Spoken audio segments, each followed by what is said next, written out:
Bismillah, Alhamdulillah, wassalatu wassalamu ala Rasulillah. Assalamu alaikum.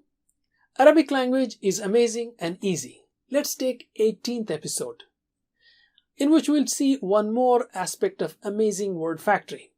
Derivation of nouns from a verb. Let's say fa'ala. Fa'ala means he did. Fa'il means doer. For a number of fa'il forms, you don't find proper words in English. For example, mutqin, the one who excels. Is it exceller? Not really. Cannot say that perhaps. Similarly, munzil, the one who sends down.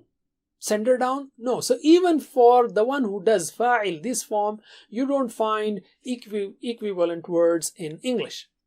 Let's take another interesting word, maf'ul. Maf'ul means the one who is affected. You cannot have a shorter translation in English. Examples are maj'ul, the one which is made. Mazloom, the one who is wronged. See? Let us see some more examples of other words. Small changes in Arabic words and see the effect. You know, Nasir means helper, but Nasir means helper as an attribute. He keeps helping. Nasir. You don't have an English word like helpir. Nassar, the one who helps excessively. You don't have a word like helper. In fact, not only Nassar, there are many forms of showing the excessive nature in a person. For example, in fa'ala, you have fa'al, fa'ul, fa'il, fa'il, mif'al, fi'il, fa'lan, and so on. And each structure has its own special effect, its own temperature or pressure or hardness or softness, so to say. It is difficult to even find the equivalent words in other languages. Not only that, from a verb, you can make the name of a place or an event or a tool. For example, maf'il, maf'al, maf'ila, mafa'il, mif'al, and so on.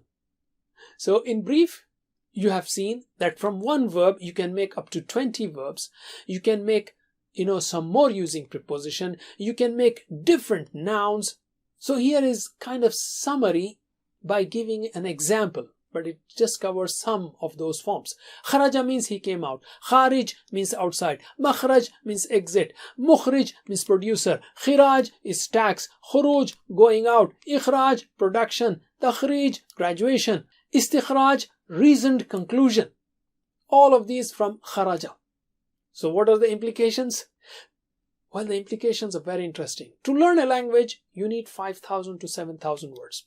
In Arabic, there can be a drastic reduction because of these mathematical formula. I mean, it can be a much faster process. You want to learn more? Subscribe to our channel, youtube.com/user/understandquran. Wassalamu alaikum.